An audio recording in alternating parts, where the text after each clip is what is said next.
Just want to make this video. I wanted to do this before I do anything else for the day because this means a lot for me. It's been about like 2 years since I've been inside my car, give or take. Not including like times where I just stepped in for a minute, but just recently I started driving my car for the first time in about 2 years since my sobriety journey. And this month is about like 18 something months of me being sober, maybe 19. And honestly, it's all thanks to God. Close up the mirror real quick. It freaking works. It's just a beautiful thing, you know, to be able to take care of my car, just having that mental stability to be able to focus on all the little details I want to focus in on, like all these little buttons with like little gunk, you know, like dead skin cells or anything like that. I can just easily scrape that off, right? It's just a beautiful thing to finally put that into your attention, you know, keep it for your attention, you know what I mean? And it's just such a beautiful thing. I'm so happy, you know, I wouldn't trade the world for this feeling of being sober. Sometimes it's frustrating. Sometimes I'm just dying to get back into it. And that's something that doesn't ever leave. It never is gone. Sometimes I just want to keep, like right now, I want to talk about it. But that's not a bad thing, you know. Sometimes as a Christian, they say not to judge, right? And that's impossible. Honestly, I think, me personally, you're not supposed to use your personal opinions because you rely on the Bible, right? But you know, sometimes like you can't help it. Your brain will just come up with thoughts, stuff like that. I remember the guy in my program, teacher, his name was Don Burcham, very awesome guy. He'd always tell me, keep your thoughts captive. What that means is to watch your thoughts as they're coming by. Just watch them as they're coming by. And then you don't have to, my understanding of that is that you don't have to really pay attention to what's going on in your thoughts. It's just coming by. You just watch them as it's coming by. You don't really pay attention to what's going on. You know what I mean? It's such a beautiful feeling, you know, to be able to be back in charge of my life. Also another thing I want to talk about, something that somebody was talking about, and through my a live stream from my church. I go to the Iglesia Adulam. That's a church over by the apple orchard here in Goshen, down by the beyond the bridge, and that church is, I like it. I like it. It's very nonchalant. Very nonchalant. And there's a mom from that church, and she was saying how in order to fully be a man of Christ, be a man of the Bible, you must love your brothers. And if you are not loving your brothers, you're not being faithful to Christ. You're actually being a hypocrite. So that's something I wanted to talk about, because sometimes it's hard to love your brothers. Sometimes you don't come out of that place of love. Sometimes your parents don't come from that place of love. Sometimes, you know, sometimes for me, like honestly a lot, I think it's not enough, the love people give to me. I'm always expecting more because I don't know, I just expect that to kind of happen. You know what I mean? But that's just the thing, you know. Love should not come from your music, your clothes, your jeans, you know, from food, drinks, coffee, alcohol, music, whatever the heck it might be. It shouldn't come from that. Your love that you have within you. An old wise man told me, the guy used to give me rides from work. He would help me get my car back up and running. He'd tell me, he was like,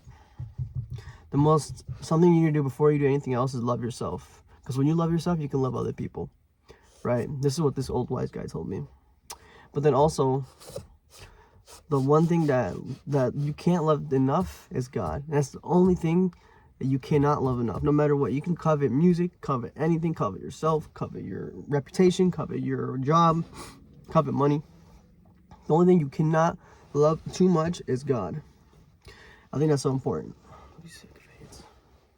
I think that's super cool. It's like it leaves off like, you know, me wanting this love. I want this love, right? I want this love. So, and I have something to get this love from. And that's from God. You know what I mean? I don't have to you know, like there's too much, I don't have to worry, think about it, like, oh, you know, no, he knows me, he sees me as I am, and then he will provide that love for me. You know what I mean? And that all stems from one thing: having faith. When you have faith, anything will slide right through. There's no issue you can't get through. You know what I mean?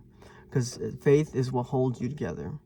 Regardless of when storms get tough, regardless of what's going on in your life, faith will always have you. Whatever something's going on to the angry dude next to you, and you just don't want to, you know, act up because you've already been through enough stuff. Sorry, forgive me, Lord. Don't want to go through enough stuff, any more stuff. You have faith that he's holding you at that moment.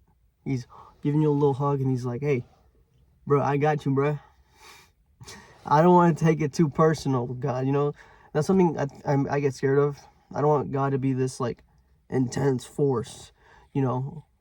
I think sometimes it's good that, like, you know, some people, you don't push him onto people. He doesn't do that himself, so why should you do that? You know what I mean? Like, at work, I used to like to put Christian music on. I don't like to do it anymore because I feel like it'll freak some people out. It'll make some people think about themselves, you know what I mean? I don't want that. I don't want to cause that on other people. You know, if I'll put it on during break time, a little bit, really loud, really quietly, only a little bit, you know, not too much. I won't blast it. Sometimes I will blast it because I want to hear it, you know. I'm going to disregard what other people think because I want to hear it, you know what I mean? But regardless, I think one of the main things that I've learned so far in my walk with Christ is that forgiveness is something that we don't understand. Because who's forgiving us? We don't have nothing to show. We have love to show, right? We have fun. We have all this stuff on earth that he provides us with. But the one thing we don't understand really is forgiveness because of our parents, right? Our parents will always influence the way we think and the way that we've become, you know what I mean? Forgiveness comes from them sometimes. So, I take a deep breath because I forget how to breathe. Yeah, I think that's something that me as a Christian, something that I'm still struggling to understand is forgiveness, you know, when I can be forgiven, and that's 77 times 7, which is almost 1,000,000. Not even a number. He forgives us a lot, in other words, right? You know, just be careful who you get the word from. You know, you just don't want, they say, when you're looking at that, you're like watching out for people who get the word from, to make sure that they don't have like ulterior motives, like a wolf in sheep's clothing, right? But you won't be able to know that. You might be able to tell the fruits of the Spirit with time, but only God really has the definitive answer which comes down to it, just having faith in him. You know, because you can be paranoid all day, think that the word is going to be mumble jumble from somebody, but at the end of the day, that's just you trying to convict somebody else. And you'll never get anywhere trying to do that, because that's God's job. God says to forgive people, he's forgiven, and that's that. Which is kind of hard sometimes. Sometimes you might have a whole circus going on behind you, whatever the heck, finger gloving. But just disregard that, I guess, because that part is dead. That's the hard part, and that's understanding forgiveness. You know, he gives us mercy, and I think mercy coming from a God is different from mercy coming from another man, another person. You know, because we've only experienced what's in this world. We don't understand the type of forgiveness and mercy that exists above us. You know what I mean? That's all foreign language. That's all foreign concepts. You know. That's it for the video. Sometimes I like to try to do that myself. I like to try to, like, you know, express these forms of love, forms of healing myself, rather than going to God for that. And that's where I get stuck in. I don't know if anyone else has that problem, but just rely and have faith in the Bible. Even if you don't read the Bible every day, even if you don't pray every day, even if you don't even think about God once a day, for 1 second, we're all on our journeys. I barely, you know, sometimes I won't even call my grandmas. You know, you think God gets a different treatment from that? He kind of is like the same treatment. Who knows? I'm not really there to convict. I'm just here to have faith. Right. Cheers. Love y'all. Whoever watching.